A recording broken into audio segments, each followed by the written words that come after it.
contexte politique évolue. Il peut évoluer dans le bon sens, il peut évoluer dans le mauvais sens. Les mouvements rebelles naissent d'abord de frustrations. Des frustrations politiques, des frustrations sociales et surtout l'exclusion dans le champ politique. À partir du moment où des citoyens ne peuvent plus s'exprimer sur les problèmes de leur pays, à ce moment-là, tout peut arriver, tout peut vraiment arriver. Et le propriétaire du pouvoir en place doit tenir compte de tout ça.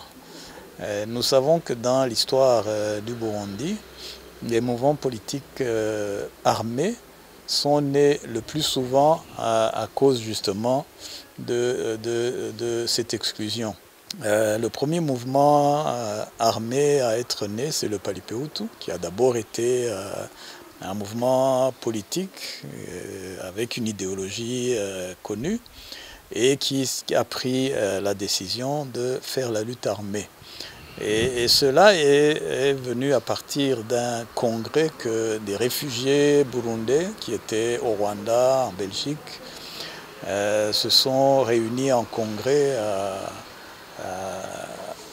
au Rwanda à l'époque. Je crois que c'était dans les années 80-82.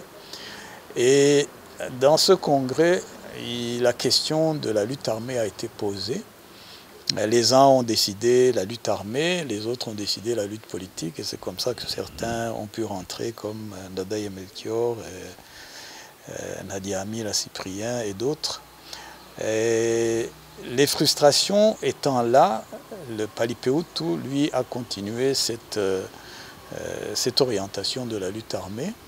Et nous les avons vus à l'œuvre. L'autre force qui est née comme un mouvement armé, c'est le CNDD de Léonard Nyangoma et Nayungu Festus. Ce mouvement est né à la suite de l'assassinat du président Melchior Ndadaye en 1993. Et donc là, on peut dire que l'aboutissement de leur lutte politique leur avait permis d'accéder au pouvoir, mais le pouvoir, ils ne l'avaient pas en totalité. Et c'est comme ça qu'à la suite de cette frustration, ils ont orienté leur lutte au niveau de la lutte armée. Et les frustrations ont continué, c'est ce qui a amené le CNDD-FDD, qui est une scission du CNDD de Nyangoma. Et donc ce parti qui est au pouvoir devrait comprendre plus que d'autres que sans le dialogue, l'orientation du dialogue que nous avons pris dans l'accord d'Arusha devrait être réellement permanent entre les politiques. La liberté d'expression, la faculté de pouvoir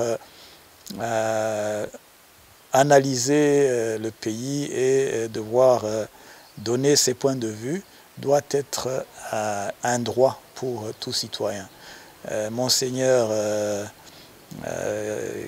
qui dirige l'association des évêques au Burundi l'a dit dans son homélie que la première chose à privilégier, c'est le droit à l'expression.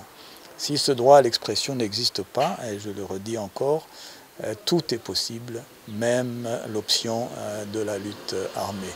C'est donc au pouvoir en place de prendre correctement les conseils qui lui sont donnés régulièrement, d'ouvrir aux autres forces politiques pour que réellement le processus démocratique qui a pris un frein depuis 2015 puisse reprendre pour l'intérêt de toute la population burundaise.